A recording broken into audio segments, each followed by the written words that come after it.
सभी को जय हिंद दोस्तों। आशा करता हूँ आप सब बहुत अच्छे होंगे। तो आज का जो टॉपिक मैंने लिया है ये है regional benches of supreme court के ऊपर। दोस्तों अभी हाल ही में द हिंदू में एक आर्टिकल पब्लिश हुआ था related to the regional benches of supreme court. उसमें ब्रॉडली डिस्कशन किया गया था कि सुप्रीम कोर्ट को रीजनल बेंचेस अलाउ करने चाहिए या फिर नहीं करने चाहिए, और इसके कौन से प्रोज हो सकते हैं, कौन से कॉन्स हो सकते हैं, उसको भी आज हम आगे चल के डिटेल में समझेंगे। एंड सुप्रीम कोर्ट को एपेक्स कोर्ट भी कहा जाता है और इसके नीचे रहते हैं high courts, and high courts के नीचे रहते हैं जो भी डिस्ट्रिक्ट कोर्ट हैं जो कि हर डिस्ट्रिक्ट में मौजूद हैं। ये रहते हैं। इसी तरह से हम लोग का जो हायरार्की सिस्टम है जुडिशरी का, ये हम लोग के देश में चले आ रहे हैं। तो आज का जो लेक्चर है मैंने कुछ इस प्रकार से डिज़ाइन किया है कि सबसे पहले हम लोग देखेंगे कि ये जो टॉपिक न्यूज़ में क्यों रहा है एंड इसका बैकग्राउंड क्या है, and what are the constitutional provisions related to the establishment of regional benches of the supreme court. And ये जो डिमांड है, ये डिमांड अभी का नहीं है, ये सालों से चले आ रहा है। एंड इसके पीछे का रीजंस क्या है, and argument in favour of the regional benches of supreme court and argument against the establishment of the regional benches of supreme court, उसको भी आज हम डिटेल में समझेंगे। एंड उसके साथ साथ हम लोग देखेंगे कि वे फॉरवर्ड क्या हो सकता है इस टॉपिक को लेके, एंड रीजनल बेंचेस को सेटअप किए बिना भी कुछ सॉल्यूशंस निकल सकता है क्या, उसको भी आज हम डिटेल में चर्चा करेंगे। अगर मैं डेमोक्रेसी की बात करूं, डेमोक्रेसी का 3 मेजर पिलर है। First one is the legislature, second one is the executive, and third one is the judiciary.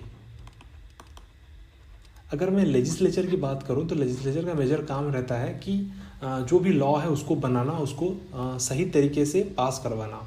And then executive का काम यही रहता है कि जो भी लॉ लेजिस्लेचर बना रहा है उसको कैसे सही तरीके से इम्प्लीमेंट किया जाए, सही तरीके से उसको एग्जीक्यूट किया जाए। एंड जुडिशियरी का काम रहता है अगर इन दोनों के बीच कुछ डिस्प्यूट हो उसको किस तरह से सॉल्व किया जाएगा, कॉन्स्टिट्यूशनल मैटर्स पे अगर कुछ इश्यूज हो उसको कैसे सॉल्व किया जाए, उसको कैसे डील किया जाएगा।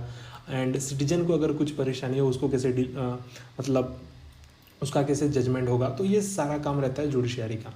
एंड जनवरी 1950 में जब सुप्रीम कोर्ट का एस्टैब्लिशमेंट हुआ था, देन जो भी फोर फादर्स थे, कॉन्स्टिट्यूशनल मेकर्स थे, उनके माइंड में यही था कि सुप्रीम कोर्ट जो मेजर डील करेगा वो है कॉन्स्टिट्यूशनल मैटर्स के ऊपर। कॉन्स्टिट्यूशनल मैटर्स को ही ज़्यादातर समय देगा, ज़्यादातर इसके ऊपर ही ये जजमेंट देगा या फिर इसको डील करेगा। लेकिन आज की डेट में अगर मैं बात करूँ, कोई भी केस, चाहे वो मर्डर से रिलेटेड हो, चाहे वो चोरी डकैती से रिलेटेड हो, चाहे न्यूज़ मीडिया से रिलेटेड हो, तो सारे केसेस सुप्रीम कोर्ट पहुंच जाते हैं। एंड इससे होता है क्या है ना, सुप्रीम कोर्ट में जो केसेस है उसकी पेंडेंसी बढ़ती जाती है। इससे सुप्रीम कोर्ट का भी बर्डन बढ़ता जाता है। उसका जो मेजर काम है कॉन्स्टिट्यूशनल मैटर्स को डील करना, वो सही तरीके से नहीं हो पा रहा है। एंड उसका टाइमली एक टाइम बाउंड मैनर में उसका जो जजमेंट देना होता है वो भी नहीं हो पा रहा है। तो ये सारे दिक्कत हो रहा है, तो उसको भी डिटेल में समझेंगे, उसका सॉल्यूशंस क्या हो सकता है उसको भी आज हम आगे चल के देखेंगे। एंड आगे बढ़ने से पहले मेरा एक रिक्वेस्ट रहेगा दोस्तों कि ये मेरा टेलीग्राम चैनल है, इसको आप ज्वाइन कर लें। तो जो भी PDF वगैरह रहेगा लेक्चर ख़त्म होने के बाद मैं यहीं पर डाल दिया करूँगा। तो चलिए दोस्तों आगे बढ़ते हैं। तो हुआ यूँ कि जो parliamentary standing committee on personal public grievances law and justice apprise the Lok Sabha, that law ministry ने क्या किया, अभी इस रिकमेंडेशंस जो है to establish regional benches supreme court, इसको अभी एक्सेप्ट कर लिया है। लेकिन ये कमेटी उसकी रिपोर्ट में ये भी बताती है, ठीक है लॉ मिनिस्ट्री तो एक्सेप्ट कर लिया, लेकिन सुप्रीम कोर्ट कंसिस्टेंटली बार बार इसको रिजेक्ट कर रहा है। The idea of establishment regional benches, the matter of regional benches is sub judice with the supreme Court. इससे हुआ ये कि ये जो डिबेट था ये फिर से अभी न्यूज़ में रीइग्नाइट हो गया है, न्यूज़ में फिर से ये भी आ गया है। तो ये जो डिमांड है इसके पीछे का रीजंस क्या है उसको तो आगे हम देखेंगे। आगे हम देखते हैं कि इसके पीछे का कॉन्स्टिट्यूशनल प्रोविजंस है क्या है। एंड आर्टिकल 130 की अगर मैं बात करूं तो ये कहता है कि जो भी चीफ जस्टिस ऑफ इंडिया है with the approval of president, अगर ये चाहें तो सुप्रीम कोर्ट दिल्ली के अलावा भी दूसरे जगह पे ये एस्टैब्लिश कर सकते हैं, टाइम टू टाइम अपॉइंट कर सकते हैं इसको। एंड इसके अलावा लॉ कमीशन का एक रिपोर्ट आया था, 229th लॉ कमीशन रिपोर्ट इन 2009। इन्होंने ये बताया था कि एटलीस्ट आप north, south, east and west में 4 रीजनल बेंचेस एस्टैब्लिश कीजिए। नॉर्थ में आप दिल्ली, एंड ईस्ट में कोलकाता, साउथ में इधर आप चेन्नई कर सकते हैं या फिर हैदराबाद कर सकते हैं, एंड वेस्ट में मुंबई। ये जो 229 लॉ कमीशन रिपोर्ट, इसमें इनका रिकमेंडेशन था। And then recommendation from the standing committees of parliament, जो कि 2004, 5, 6, इन्होंने भी यही बताया कि हाँ, जो एस्टैब्लिशमेंट ऑफ रीजनल बेंचेस ये होना चाहिए। एंड वन मोर, अगर मैं बात करूँ जो बार काउंसिल की, इन जुलाई 2021, ये जो साउथ में एक बार काउंसिल है, इन्होंने एक रिप्रेजेंटेशन सबमिट किया था चीफ जस्टिस ऑफ इंडिया को, ये बताते हुए कि सुप्रीम कोर्ट का जो बेंच है ये साउथ इंडिया में सेटअप होना चाहिए। तो ये सारे जो भी कॉन्स्टिट्यूशनल प्रोविजंस हैं regarding the regional benches of the supreme court. And आगे चल के हम देखते हैं कि कौन से रीजन्स हैं behind the demand. The first one is the geographical bias in cases filed before the supreme court. क्या होना, एक सर्वे हुआ था 2011 में by the legal scholar Nick Robinson. तो इनके स्टडी के दौरान इन्होंने ये पाया कि जो भी केसेस, मेजर जो भी केसेस सुप्रीम कोर्ट में आते हैं वो दिल्ली के जो मतलब सुप्रीम कोर्ट तो दिल्ली में है, दिल्ली के आसपास जो हाई कोर्ट्स हैं उन्हीं से ही मेजर केसेस यहाँ पे आते हैं। तो बाकी जगह से अगर मैं बात करूँ तो टॉप मोस्ट साउथ में देखिए या फिर वेस्ट में देखिए, तो वहाँ से मेजर केसेस यहाँ पे नहीं आ पाते हैं। तो ये एक बड़ी दिक्कत है। And then geographical barrier hindering citizen judicial activism. अगर आज की मैं डेट की मैं बात करूं तो कोई भी इश्यूज हो जाए, चाहे वो आप इलेक्शन को लेकर देखिए, चाहे आप कोई मीडिया को लेकर देखिए, या फिर कोई मर्डर हो गया, कोई कहीं पे एक स्कैम हो गया, तो हर तरह के केसेस आज सुप्रीम कोर्ट में PIL फाइल हो रहे हैं। तो इससे क्या हो रहा है, सिटीजन का जुडिशियल एक्टिविज्म तो बढ़ रहा है, लेकिन जो टाइमली डिलीवरी होना चाहिए, जस्टिस टाइमली डिलीवरी हो रहा है, मतलब जो भी जजमेंट वो नहीं हो पा रहा है। तो इससे दिक्कत ये हो रही है कि many citizens directly approach the supreme court, इसमें थोड़ा बैरियर आ रहा है, ज्योग्राफिकल बैरियर आ रहा है, एंड डिस्टेंस भी थोड़ा हो रहा है। एंड अनदर जो मेजर रीज़न है कि legal marginalisation of the under privileged. अगर मैं अंडर प्रिविलेज्ड की बात करूं, जो कि remotest areas of the country में रहते हैं, तो उनका सुप्रीम कोर्ट को अप्रोच करना, उनका मतलब दिल्ली आके कुछ केस को मतलब फाइल करना, उससे लड़ना, तो ये सब थोड़ा दिक्कत होता है। एक तो खर्चा बहुत आता है, इसको मिटिगेट करना थोड़ा इजी नहीं है उनके लिए, तो मोस्ट लिटिगेंट इससे मतलब दूर भी भागते हैं। तो ये भी एक रीज़न है कि हाँ, जो भी सुप्रीम कोर्ट का बेंचेस है ये मतलब उनके पास, उनके कहीं पास अगर होगा तो ये उनके लिए इजी होगा सुप्रीम कोर्ट को अप्रोच करना। एंड आगे चलकर हम देखते हैं कि आर्गुमेंट्स इन फेवर। इससे होगा ये कि सबसे पहले तो जो भी पेंडिंग केसेस है वो रिड्यूस होगा। जैसे कि अगर मैं 2023 की बात करूं तो 2022 के हिसाब से 31% ज़्यादा केस डिस्पोज हुए थे, लेकिन आज की डेट में अगर मैं बात करूं more than around 80,000 cases are currently pending adjudication out of, जिससे 60,000 केसेस सिविल है and 20,000 are mainly constitutional matters, and rest जो भी केसेस है ये मेजर सिविल है। एंड सेकेंड है, अगर रीजनल बेंचेस एस्टैब्लिश होते हैं तो इससे होगा ये कि सबसे पहले तो जो भी जजेस हैं उनका नंबर बढ़ेगा एंड लॉयर्स का भी नंबर बढ़ेगा। इससे जुडिशियल सिस्टम को एक बूस्ट मिलेगा, लोग अप्रोच करेंगे, तो इससे एक स्ट्रॉन्ग जुडिशियल एक्टिविज्म है, ये भी आगे चल के बन सकता है। And then arguments in favour में अगर हम देखें, enhanced focus on constitutional matters. अगर ये हो सके कि जो भी दिल्ली में हाईकोर्ट है ये मेजर डील करे कॉन्स्टिट्यूशनल मैटर्स के ऊपर, एंड इसके अलावा जो भी रीजनल बेंचेस सेटअप हो रहे हैं अगर ये मेजरली डील करे जो भी अपीलेट मैटर है या फिर कॉन्स्टिट्यूशनल मैटर्स को छोड़ के, इससे होगा ये कि जो भी सुप्रीम कोर्ट दिल्ली में बैठा है उसका तो मेजर फोकस रहेगा कि वो कैसे कॉन्स्टिट्यूशनल मैटर्स को और अच्छे तरीके से एनहेंस्ड कर सके। तो जुडिशियल एक्टिविज्म यहाँ पे बरकरार रहेगा, एंड जो भी केसेस हैं पेंडिंग केसेस उसका भी डिस्पोजल इजी से हो पाएगा। लेकिन इसके अलावा जो भी एसेसिबिलिटी है, जैसे कि अगर रिमोटेस्ट एरिया से कोई आता है, कोई टॉप नॉर्थ ईस्ट से आ रहा है, कोई नॉर्थ जैसे कि जम्मू एंड कश्मीर से आ रहा है, कोई आसाम से या फिर मेघालय या फिर कुछ दूसरे राजस्थान यहीं से आ रहा है, तो उनके लिए थोड़ा इजी होगा सुप्रीम कोर्ट को अप्रोच करना।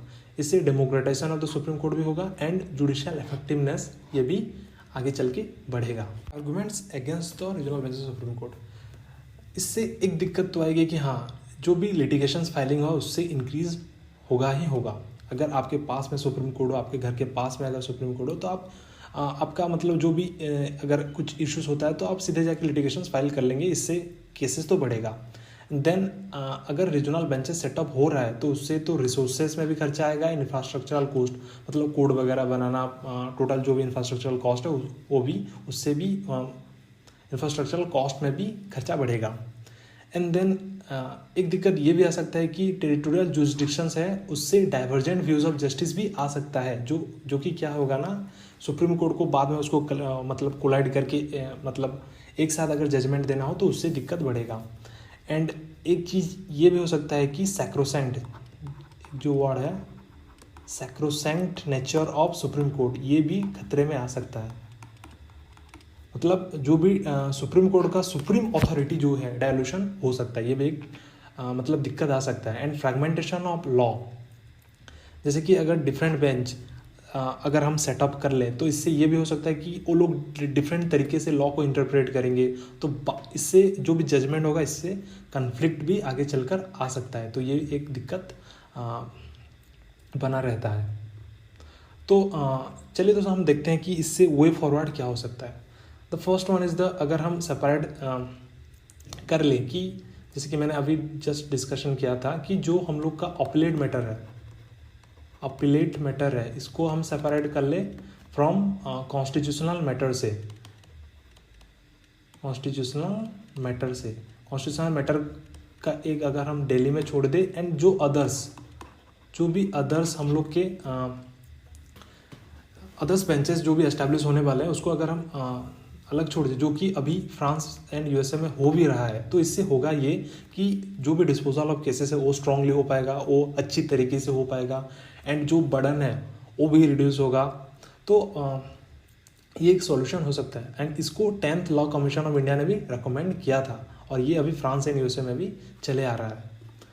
एंड देन अगर हम ये भी करें कि जो भी वर्किंग डेज हैं उसको अगर हम बढ़ावा दें एज पर द मालिमत कमेटी के रिकमेंडेशन के हिसाब से, अभी अगर हम जो भी छुट्टी वगैरह काट के अगर हम जो भी वर्किंग डे है उसको हम 206 कर देते हैं, and the period of vacation, जो भी वैकेशन का पीरियड है उसको 21 दिन तक ही रखते हैं, तो इससे क्या होगा ना, जो भी लॉन्ग पेंडेंसी ऑफ केसेस है उसको हम इजीली डिस्पोज कर पाएंगे, एंड जो भी जजमेंट है उसको भी हम टाइमली डिलीवरी कर पाएंगे। ये भी एक मतलब मालिमत कमेटी का सजेशन था।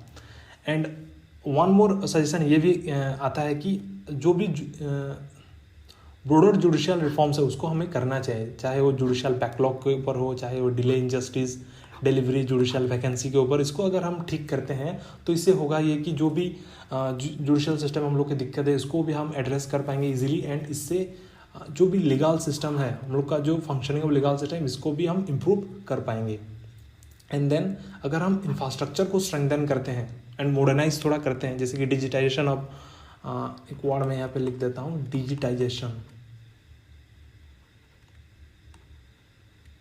डिजिटाइजेशन पे अगर हम फोकस करते हैं तो इससे होगा ये कि हम इजीली केस को मतलब डिजिटल तरीके से सॉल्व। नेक्स्ट अगर हम देखें तो mechanism for filing special leave petition, अगर आज की डेट में बात करूँ तो मोर देन 90% ऑफ केसेस जो अभी सुप्रीम कोर्ट में पेंडिंग है वो है फ्रॉम स्पेशल लीव पिटिशंस। तो उसके लिए अगर हम एक मैकेनिज्म ले कि जो भी केसेस आ रहे हैं वो हाई कोर्ट के पास, अगर हाई कोर्ट उसको मतलब स्पेशल लीव पिटिशन बना के भेजे, तो उसके बाद अगर उसको सुप्रीम कोर्ट चेक करे या फिर सुनवाई उसके ऊपर सुप्रीम कोर्ट दे, तो इससे ये होगा कि एक तो सुप्रीम कोर्ट के ऊपर बर्डन कम होगा, एंड जो भी इम्पोर्टेंट मैटर है उसको ही सुप्रीम कोर्ट आगे चलकर मतलब डिस्कशन करेगा। तो ये मतलब एक मैकेनिज्म में हेल्प कर सकता है। And then the principal bench of supreme court, अगर दिल्ली में जो है ये ओरिजिनल जुरिस्डिक्शन आर्टिकल 131 जो कि डील करता है कि अगर कुछ स्टेट के बीच कुछ डिस्प्यूट हो या फिर सेंट्रल स्टेट के बीच कुछ डिस्प्यूट हो उसको रिटेन करे। एंड एडवाइजरी जुरिस्डिक्शन जो है आर्टिकल 143 के अंडर जो ये कहता है कि प्रेसिडेंट को अगर कुछ एडवाइस चाहिए तो सुप्रीम कोर्ट दे सकता है अगर वो मांगे तो, in the matters of constitutional matters में हो सकता है या फिर लॉ के मैटर्स में। एंड जो भी हम लोग का 5 रीड जुरिस्डिक्शन है उसको अगर सुप्रीम कोर्ट रिटेन करे तो इससे क्या होगा ना, जजमेंट में जो भी कॉन्फ्लिक्ट है इसको इजीली एड्रेस किया जा सकता है, एंड सुप्रीम कोर्ट का जो सैंक्रोसैंक्ट नेचर है वो भी बरकरार रहेगा।